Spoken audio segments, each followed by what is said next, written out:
cuidados é que eu devo ter ao fazer um crédito à habitação?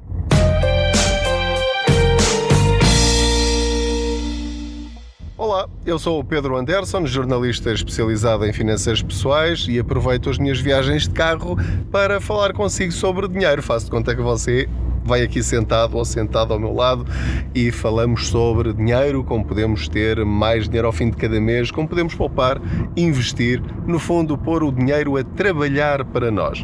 Queria falar convosco hoje sobre o crédito à habitação. É a maior despesa, enfim, na maior parte dos casos, que alguma vez faremos na vida. Às vezes fazemos essa despesa várias vezes ao longo da nossa vida, sempre que trocamos de casa para uma maior, para uma menor, ou para fazer negócio, para vender a seguir, ou compramos para pôr a arrendar e ter aí uma fonte de rendimento. E, portanto, é um negócio que você vai fazer no futuro, ou já fez, e que irá repetir ou não, enfim. Mas, sendo uma compra tão importante, devia ser aquela em que nós devíamos investir mais tempo a preparar esse negócio e a protegê-lo. Ou seja, basicamente, e em bom português, devíamos investir tempo para não fazermos asneira com a maior despesa ou investimento que nós vamos fazer ao longo das nossas vidas. Não é brincadeira. Estamos a falar de dezenas, às vezes centenas de milhares de euros. Por exemplo, o contrato que assinei para a minha atual casa diz que eu vou acabar de a pagar aos 82 anos, o que é absolutamente ridículo, como devem imaginar. Portanto, eu vou estar toda a minha vida, se calhar vou morrer antes de acabar de pagar a minha casa. Como é que é possível eu ter assinado este contrato e como é que é possível o banco ter-me proposto este contrato? Isto foi em 2007, entretanto a situação já se alterou, o Banco de Portugal já não deixa que se façam contratos com este prazo, o limite agora andará nos 30, 35 anos, enfim, abaixo dos 40, mas mesmo assim 35 anos ou 30 anos é muito tempo.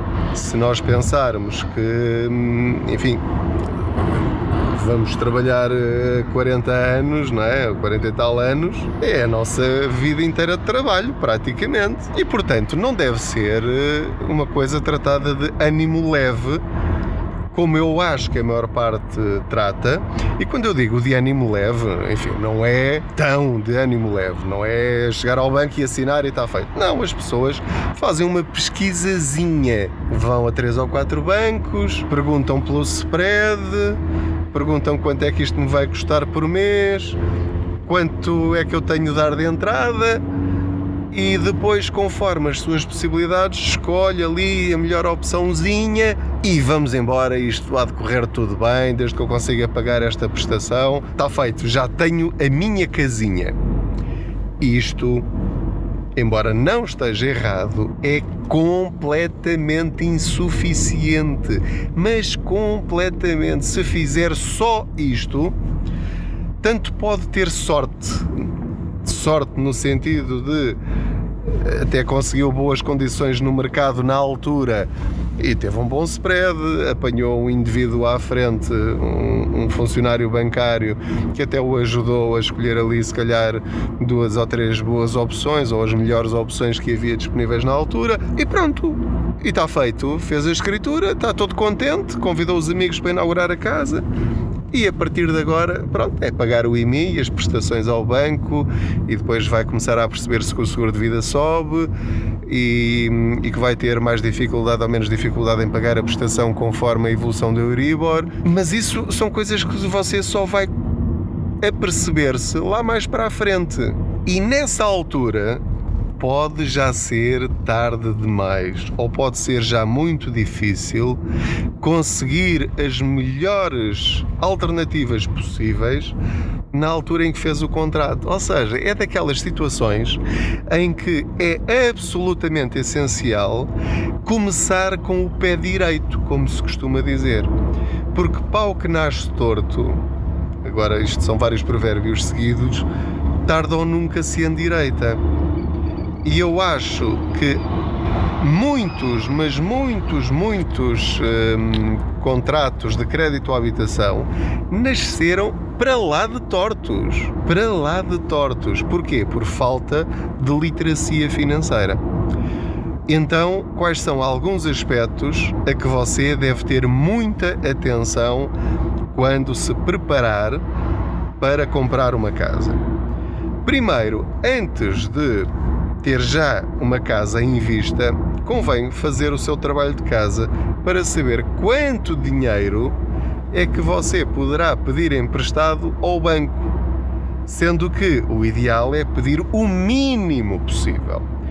Pela cultura portuguesa, pelo conhecimento que eu tenho das várias situações, à exceção daquelas pessoas que têm muito dinheiro e que chegam a um sítio e compram uma casa a pronto, ou dão metade, ou enfim, o que puderem fazer, que não têm problemas financeiros e que já venderam 3 ou 4 casas e, portanto, à quinta casa já consegue comprar aquilo quase a pronto.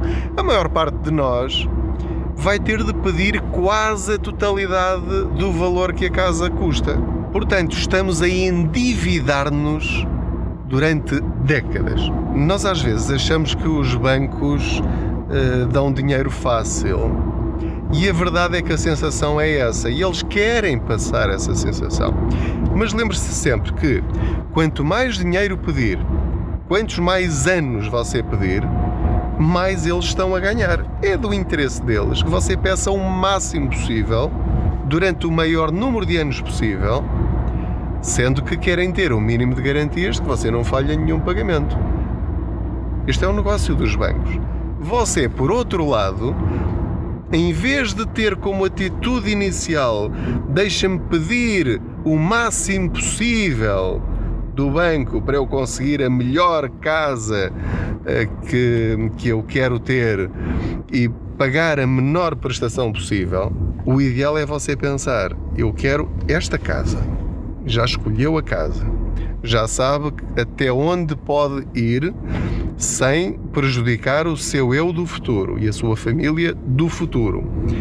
Porque as escolhas que nós fizermos hoje, vamos ter de as pagar daqui a uns anos. Não tenha a mínima dúvida. E aquilo que é possível hoje, daqui a 5 ou 10 anos, poderá já ser muito mais complicado de pagar. Porque as circunstâncias mudam. Vejam bem o que acontece, ou o que aconteceu, ou o que está a acontecer com esta pandemia.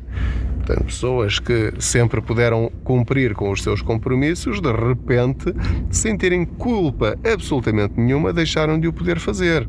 Portanto, quando pensar comprar uma casa, a sua atitude deve ser pedir o mínimo possível, durante o mínimo de tempo possível. Isso implica o quê? Uma palavra que você não gosta nada de ouvir, que é sacrifícios. Vai ter de fazer sacrifícios para arranjar dinheiro, para pagar o máximo possível, dar o máximo possível de entrada para a sua casa, para pedir o mínimo ao banco, porque vai estar a pagar juros durante décadas. E então o prazo que seja o mínimo possível. Embora isto lhe pareça muito estranho, aquilo que eu lhe estou a dizer é que deve, em vez de tentar diminuir a sua prestação mensal ao banco, deve tentar aumentá-la ao máximo que possa, dentro das suas possibilidades, para despachar esse crédito o mais depressa possível, pagando o mínimo de juros possível. Porque quanto menos pagar de juros ao banco ao longo do tempo, é esse dinheiro que vai poder pôr a trabalhar para si em ferramentas de investimento para ganhar dinheiro, em vez de estar a dar dinheiro a ganhar ao banco. Espero estar a conseguir transmitir esta mensagem.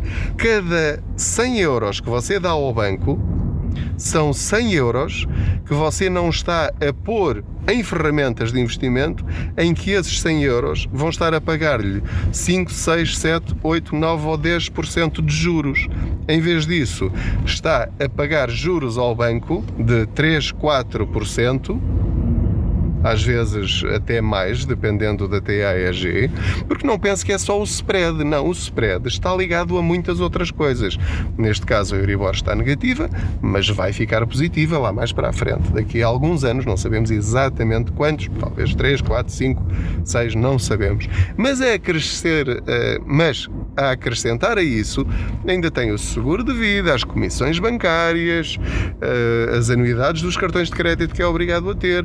E, portanto, tudo isso somadinho, você está a pagar uma brutalidade de juros, pensando que não, que é só o spreadzinho, quer dizer, vírgula não sei quantos ou 1, não sei quantos. Esqueça, isso é o que os bancos querem que você pense. Mas não, você está a pagar em dinheiro líquido, não na prestação da casa só pura e dura, mas no dinheiro que lhe sai da conta todos os meses, está a pagar um juro brutal.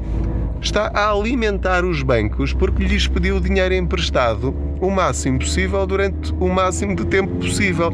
Você é um excelente cliente para os bancos, se pensar assim. Isto é o equivalente, mal comparado, a você ir a uma loja porque precisa de uma camisola e você sabe a camisola que quer e quanto custa.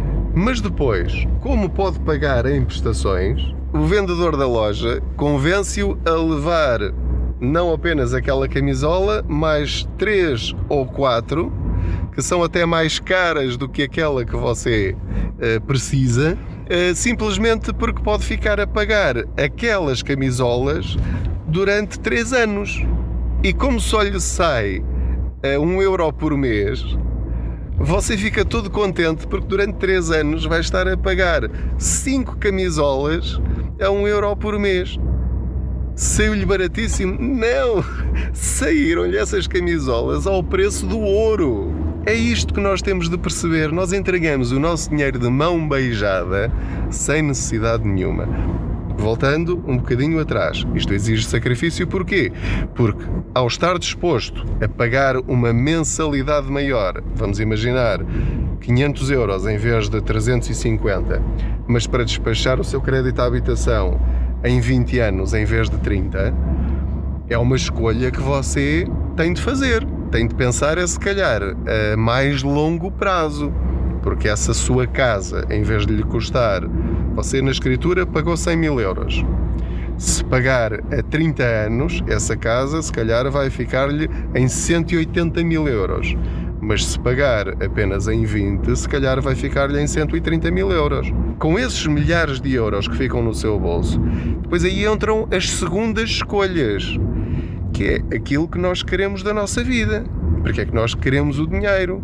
Quais são os nossos sonhos? Porque para muitas pessoas, infelizmente, o objetivo de vida, infelizmente entre aspas, o objetivo de vida é ter a sua casinha. Ora, já estamos por aqui a ver que o ter a sua casinha é muito relativo, porque nós só temos a nossa casinha depois dela estar completamente paga e com aquele documento de que se falou agora recentemente, do Distrate, na nossa mão, que é o documento que diz: sim senhor, já não deve nada ao banco, agora esta casa é mesmo sua, não tem de estar a prestar contas a mais ninguém, você é o proprietário desta casa, pode fazer dela o que quiser, não tem de estar aqui a pedir autorizações para isto e para aquilo.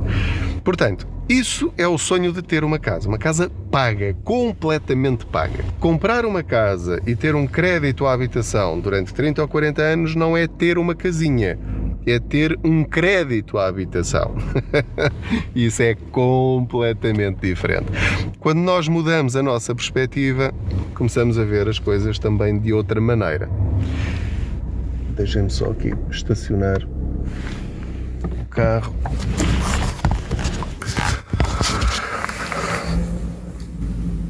Ok, já estacionei o carro e, portanto, estava aqui a dizer-lhe que precisa de ter, então, vários cuidados ao procurar um crédito à habitação.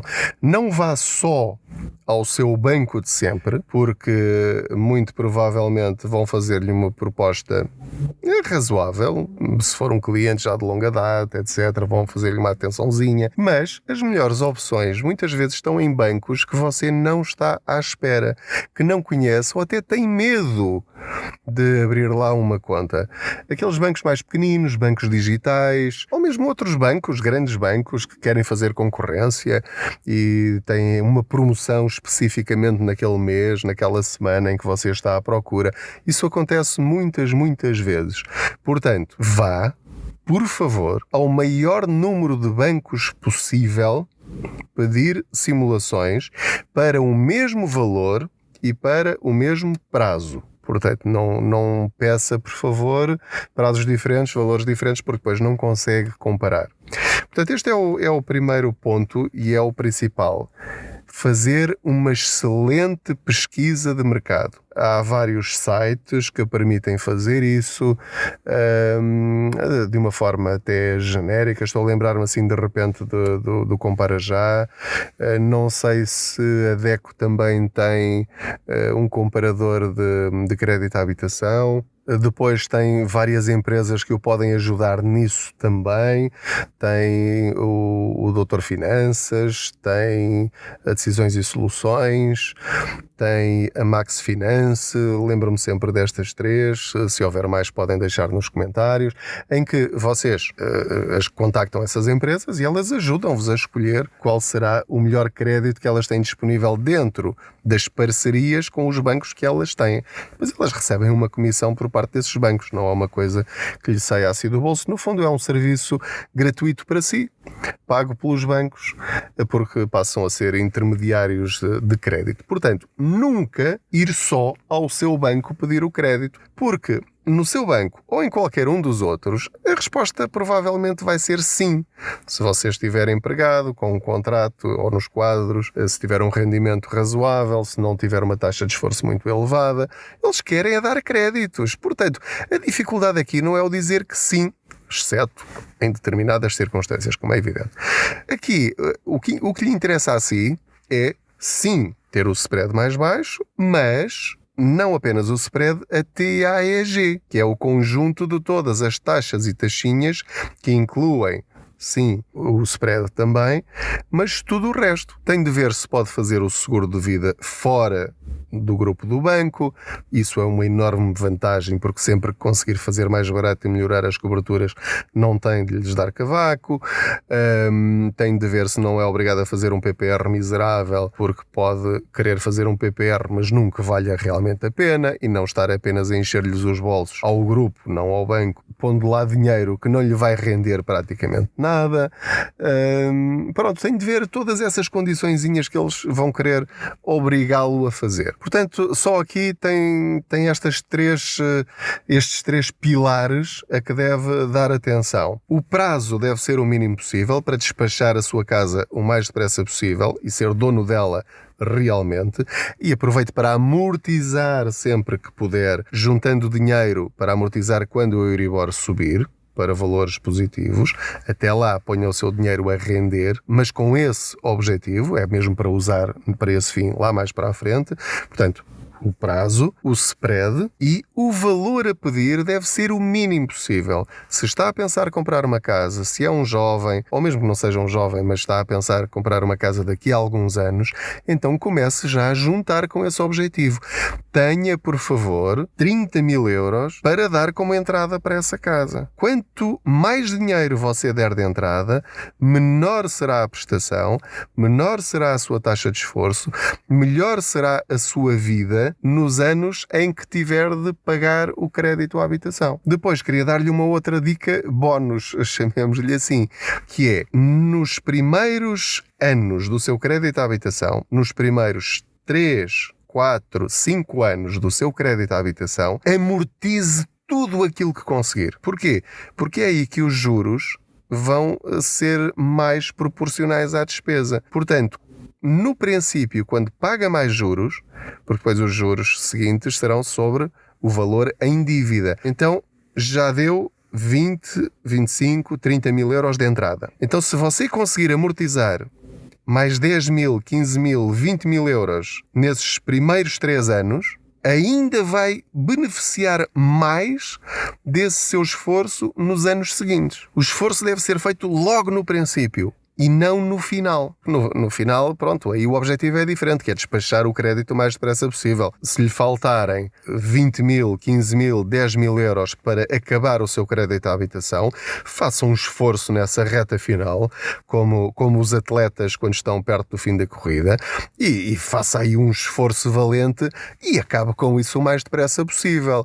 Em vez de pensar, já só faltam 5 mil euros, pronto, tem de fazer a conta à penalização que vai ter de pagar. Pode compensar, pode não compensar, mas pronto, faça as contas com estes objetivos. Portanto, em teoria, eu diria na prática, pela minha experiência, pelas pessoas com quem tenho falado, pelas entrevistas que tenho feito a pessoas que fizeram isto, estas são as melhores estratégias para conseguir que o seu crédito à habitação funcione o melhor possível para si. Neste caso, o melhor possível para si é o menos mal, porque o simples facto de estarmos a pedir um crédito será sempre mau. Porquê? Porque estamos a pagar 150 mil por uma casa que custou 80 mil na escritura.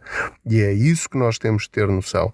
Essa diferença dos juros e de todas as tralhazinhas que temos de pagar ao longo de décadas aos bancos, seguradoras, etc., só porque pedimos este crédito, era dinheiro que nós poderíamos utilizar para aquilo que nós mais queremos na vida. E isso depois, o que você mais quer na vida é consigo. Eu tenho os meus objetivos, você terá os seus. Agora resta saber o que é que está a fazer para atingir esses seus objetivos. E faça boas escolhas logo desde o princípio, se puder. Caso já tenha feito as asneiras todas, como é o meu caso, tente corrigi-las o melhor possível, o mais rapidamente possível, transferindo o seu crédito à habitação para outro banco ou financeira que lhe faça melhores condições e que suporte os custos, baixando o seguro de vida, negociando, chateando, mudando as anuidades dos cartões de crédito para anuidades mais baixas, se formos obrigados a tê-los. Enfim, há uma série aqui de truques, incluindo a amortização. Amortize sempre que puder. Lá mais para a frente, nesta altura em que estamos a gravar este episódio do podcast, não vale a pena amortizar, é a minha opinião. Porquê? Porque eu estou a utilizar esse dinheiro para fazer dinheiro, para aumentar o valor que depois vou amortizar. Se não fizer isso e se tiver o dinheiro parado no banco a render 0,01, bom, então aí eu dir-lhe-ei que se calhar vale a pena amortizar. E se esse dinheiro não lhe fizer falta para outras coisas, se já tiver o seu fundo de emergência e se já tiver as suas outras despesas pagas, então sim. Porquê? Porque quanto mais amortizar, mais vai baixar a sua prestação. Portanto, são estas as dicas que lhe queria deixar hoje. Desejo-lhe muitas felicidades, proteja-se, tenha cuidado, seja prudente. Estou a falar de saúde. Financeiramente, boas poupanças, bons investimentos e faça boas escolhas desde o princípio em tudo. Neste caso também no crédito à habitação.